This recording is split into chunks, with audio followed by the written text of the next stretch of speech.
E, na verdade, a gente percebe que quando a gente entra no novo mundo também, e a gente quer, sim, trabalhar com propósito, trabalhar com amor e ainda, de alguma forma, viver disso, a gente percebe que a gente, primeiro de tudo, precisa se ressignificar com dinheiro e se ressignificar com as nossas rendas. E aí algumas pessoas que me falam assim, nossa, mas não tem problema? Lógico que tem problema, só que são problemas que estão muito mais ao meu alcance de resolver e das pessoas maravilhosas e dessas redes que a gente vai conhecendo para ajudar a resolver. Então, assim, isso eu acho que... E tem tanto propósito por trás que isso nos enche o coração, né? E nos faz continuar seguindo e ressignificando cada vez mais essa nossa relação com recursos, de uma forma geral. E aí, por que eu digo recursos? Jade Chaib, conta um pouquinho para a gente, quando a gente fala dessa questão multimoedas e dessa ressignificação com dinheiro, o que você pode trazer aí para a gente, inicialmente, só para começar a esquentar esse papo? E aí fala justamente sobre como moeda não necessariamente é só dinheiro. E aí o que eu gosto muito da fluxonomia é que ela traz esse conceito do fluxo entre as diferentes economias. Então, quando a gente está falando de economia criativa, qual que é o valor de uma ideia, qual que é o valor da colaboração, qual que é o valor de uma rede? Não existe necessariamente um valor tangível que eu possa quantificar em reais, mas quando a gente movimenta o fluxo em que a gente conecta a criatividade, a cultura, a colaboração, com também os recursos que muitas vezes podem ser compartilhados, a gente tem uma geração de valor muito mais abundante. E aí ela traz muito essa teoria de que para gerar negócios na nova economia, a gente pense sempre nessas 4 dimensões. Então, na economia criativa, na economia compartilhada, economia colaborativa e multimoedas. Então, como que a gente faz com que o valor circule entre essas 4?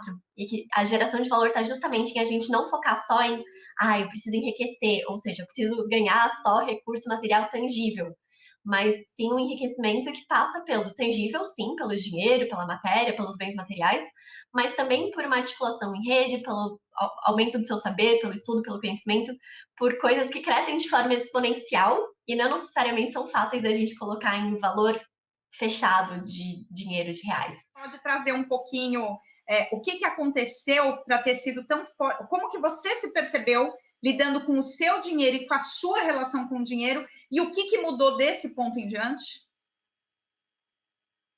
Boa.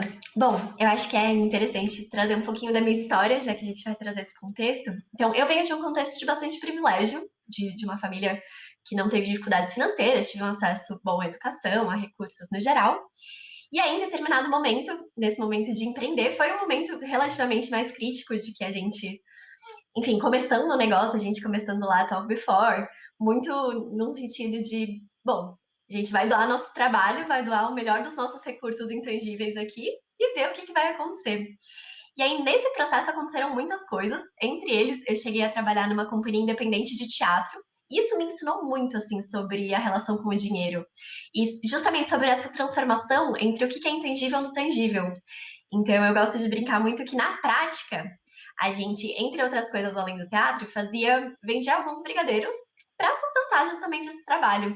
E aí, essa troca, que às vezes parecia uma troca transacional, não, só vende brigadeiro, na verdade tinha uma troca muito grande entre o humor que a gente entregava, o humor de rua, e o valor monetário que vinha disso. Então, isso para mim foi uma experiência muito prática de entender como que a gente transformava coisas intangíveis, como aquele humor, aquela piada, principalmente trabalhando para quem é aqui de São Paulo, na Avenida Paulista, num lugar em que as pessoas estão geralmente tensas, carregadas, acabaram de sair do trabalho.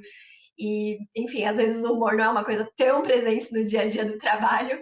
Como a gente vê esse sorriso espontâneo e como isso se transforma em dinheiro monetário, mas como, na verdade, pelo menos o que a gente percebia muito ali naquele momento é que a maior troca que estava acontecendo não era ali o dinheiro transacional de um brigadeiro, 2 brigadeiros, mas era muito mais aquela risada que a gente levou para uma mesa ou para um casal, ou para pessoas que estavam andando na rua com aquela cara fechada, assim, que São Paulo vai conhecer isso, um monte de gente andando de cara fechada, rápido, assim, tipo, sem querer olhar para nada, sem...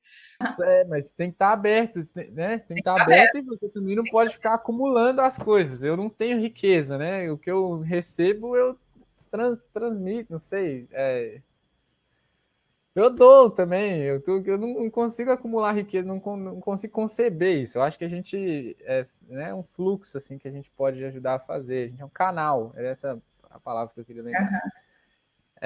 E tem que estar consciente disso. eu não abro mão, assim, eu acho que a gente tem que ter um mínimo de conforto, comida em casa, tal, ter uma boa casa, ter teto para morar, ter internet para trabalhar, isso são coisas básicas. Poder viajar e descansar no final do ano, tirar 30 dias de férias, gente, não tem nada de errado com isso. Mas precisa mesmo comprar um carro novo de 2 em 2 anos? Eu fico pensando às vezes assim, eu acho que não precisa. Então tem algumas coisas que, quando a gente para olhar mesmo, pô, o que realmente é necessário, meu, eu tenho a sensação de que a gente sobra muito dinheiro, assim, pra gente fazer várias outras coisas, e arriscar mais, e ir atrás dos nossos sonhos, assim.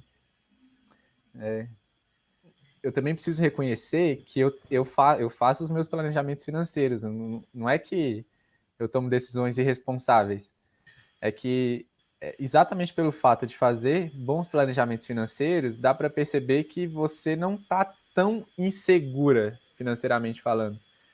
Eu tenho a sensação que às vezes a gente já pensa que, pô, eu vou trocar de emprego, meu salário vai diminuir X mil, e aí a gente não faz efetivamente as contas e às vezes faz uma tempestade no copo d'água, às vezes nem vai ficar tão inseguro. Eu compreendo que com filho vai ter mais gasto, com mãe, pai, com avó, o que precisar. Mas bota isso numa planilha para você ter uma noção concreta do que realmente é necessário para você, né, conseguir chegar numa conclusão, se a sua decisão realmente é arriscada, é insegura, ou se é uma decisão segura, assim, se é algo que dá para fazer sem grandes danos, assim.